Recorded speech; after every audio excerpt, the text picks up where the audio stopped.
about puppets. It's a rough time right now. It's pretty confusing. It's hard for a lot of us, and it's something most of us aren't used to. So when things like that come up for me, I like to turn to some of my friends who happen to be puppets. So this is Snotty. He's going to be helping us a little bit. And one of the reasons why I love talking to puppets, She loves talking to puppets. is that they can really help me work through some feelings that can be complicated. And with all of the fear, this undercurrent of anxiety, my friends have been really helping me out. It's true. She talks to us all the time. And we have really good advice. Like, panic! That's not good advice, Snotty. Just kidding.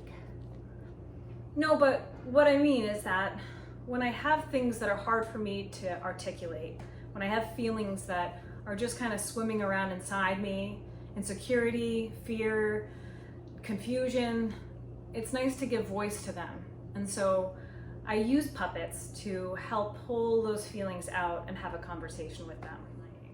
This is Flo. Howdy. And I made Flo when I was feeling really down around the holidays one year. She's made of an old sweater, some buttons for eyes. She's got a beautiful little sort of sparkle mohawk from a costume that was falling apart. She actually needs some repairs. That's right. And so she helped me work through some sadness. I'm feeling really down. I feel like I'm really alone, and no one knows me, and I can't talk to anyone about it. Well, I think a lot of people actually feel that way sometimes. And sometimes it's okay to say that to people, to tell them when you're feeling sad. You don't always have to be happy. Well, that's right. Thanks. In weird times like this, I think it's really good to talk to yourself and all the little voices that we have going on inside us. And we can also use puppets to talk to each other.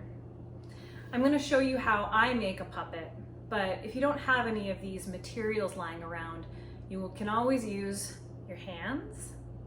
Hi, I just grew out of you. You can draw on your hands. I've made little faces here. I used to do this during really boring business meetings where I was talking to the people. Helped me a little bit. But you can make little inanimate objects, anything you want. Arts and crafts can help calm you down. They help me. So without further ado, let's get to puppeting. There are a few materials that you're gonna need. And yeah, let me get my list. To be honest, the list isn't that long. So you're going to need a puppet base. Now, I showed you Flo was an old sweater. Here's a puppet called Levi. My friend Audra made this puppet. He's a pair of jeans. I've got a pair of really soft pants. Now when you're making puppets, I find that pajamas and sweaters or like soft materials are really nice because they become more personable. So I'm going to be making my puppet today out of these pants. They've got a hole in them. I was doing some acrobatics and I ripped them, so that they're going to become a puppet now. You need a puppet base. You need scissors to cut your puppet base. You're going to need cardboard, and that'll create the mouth. So you can see that Snotty has a nice strong mouth here, and he's almost 10 years old, and so he's lasted. He did used to have some big, beautiful teeth. Those have fallen out since. Fabric to cover the mouth, and then if you happen to be gifted with the ability to sew or the ability to focus and learn how to sew, then you can always use a sewing machine to make your puppet. Snotty is made with a sewing machine. All the other puppets are made with hot glue. So if you're like me and you prefer hot glue gun, hot glue sticks, and I use sometimes the end of a paintbrush to help glue pieces of fabric together just so you don't burn yourself. And then beyond that, the batting. So the batting is this soft, fluffy material that gives life to the puppet, makes it a little bit soft, and gives structure to it. You can buy this at Michael's. You can also use an old pillow. Will you toss me an old pillow? So you can use an old pillow if you got one hanging around. This has batting in it too, and this one's getting kind of old and brown, so that might work. If you've got a bunch of toilet paper or newspaper, I have some old Easter egg grass, and any of that can work to stuff a puppet.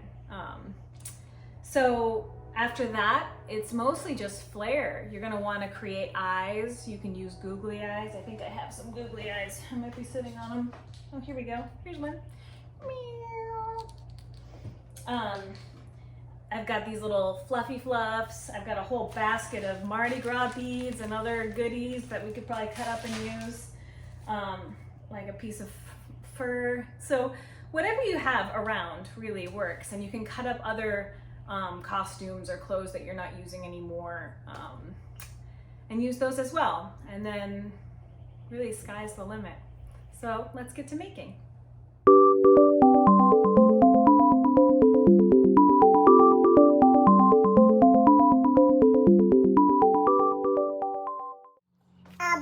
Miss Pratt, you didn't say anything about asking your parents for permission for hot glue or scissors or cutting up their clothes. Good point, Snotty. I didn't say any of that. So, if you're a kid and you have parents and you're watching this, ask them for help, especially with the hot glue, because that can be dangerous, and I have some pretty good scars from hot glue gun burns. Coconut oil can help take out the heat if you do get a little hot glue on your hands. Also, don't cut up your parents' clothes without their permission. If you're a parent, ask your kids before cutting their clothes up. And yeah, just be smart about it. Definitely clean up your mess when you're done. Good ideas. See, puppets are helping already. Okay, so we are going to start with our base material. And I'm putting my hand down. You can't see it, it's out of frame. But putting my hand down so it looks like this. And the reason why I'm tracing my hand is that I know how big around to cut. I want to give myself extra room as I'm cutting so that when I glue, I know that I'm going to turn it inside out, and I'll show all of this to you. But that way it hides the seams. So you can see where flow is glued, and you can't see it because that's on the inside. So that's why we want to give extra space as we cut.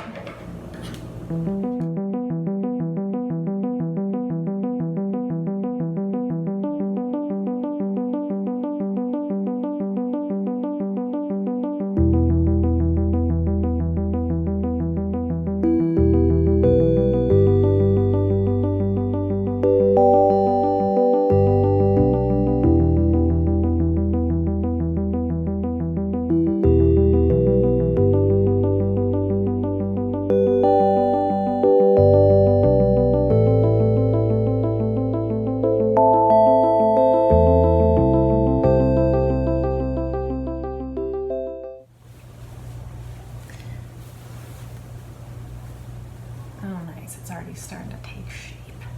He's a little square head. Okay. I made a little cardboard mouth, so I just cut an oval out of cardboard and then fold it in half and then trim all the way around.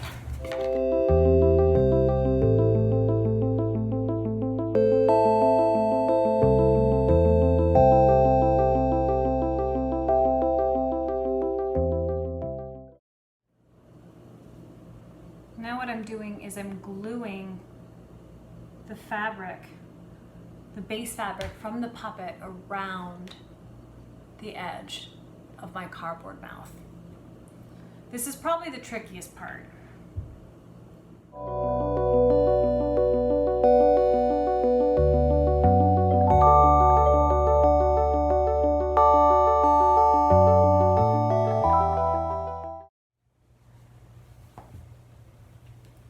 So at this point, you already have someone who you can talk to. Hi. Hi. I've been feeling a little nervous. A little nervous. I understand. Me too. Let's give you some eyes. Maybe that'll help.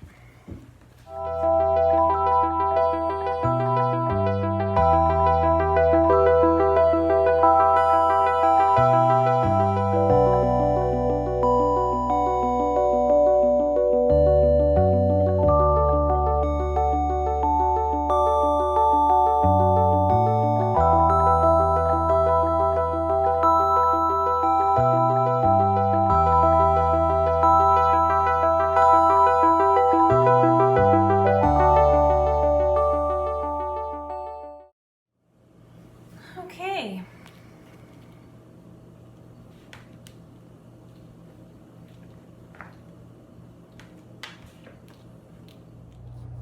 So that's that. How you feeling? I'm a little worried. I've never been a puppet before. Well, I think you look great. I could probably use some more sparkles. That might be true. So there's a lot more that I could do with this puppet.